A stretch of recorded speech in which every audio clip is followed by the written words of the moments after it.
Chritiano Ronaldo, the boy from Madeira. Full 6-minute emotional story in English. On a small island in Portugal called Madeira, there once lived a little boy named Chritiano Ronaldo dos Santos Aveiro. He was thin, fast, full of energy, but also full of dreams that looked far bigger than the world around him. Chritiano grew up in a neighborhood where life was not easy. The houses were old, the streets were dusty, and money was always a problem. His family lived in a small 2-room house.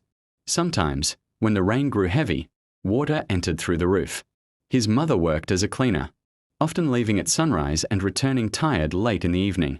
His father worked at a local football club, helping with the equipment and cleaning the dressing rooms. But even though they didn't have much, they always had love.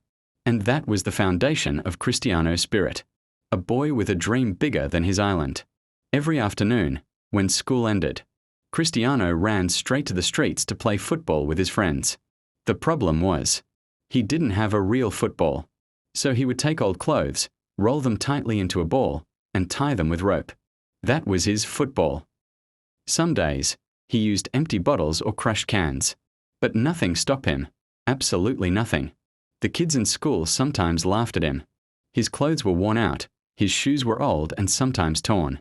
They teased him for being too small, too emotional, too poor, too different.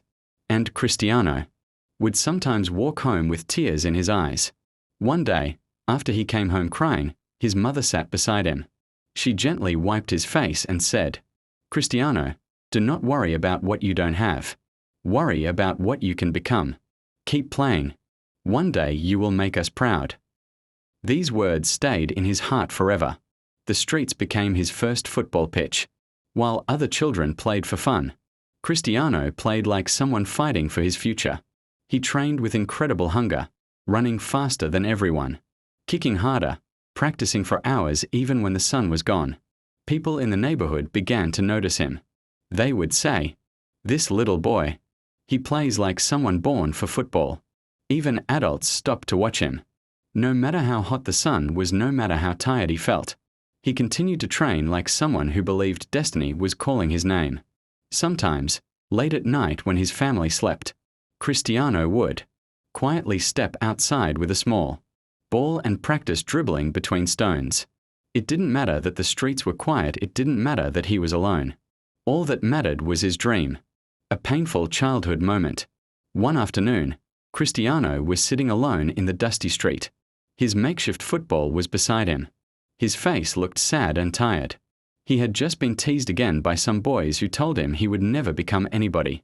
He looked at the ball, then at the sky, then at his neighborhood. And he whispered, "If you pat to subscribe me,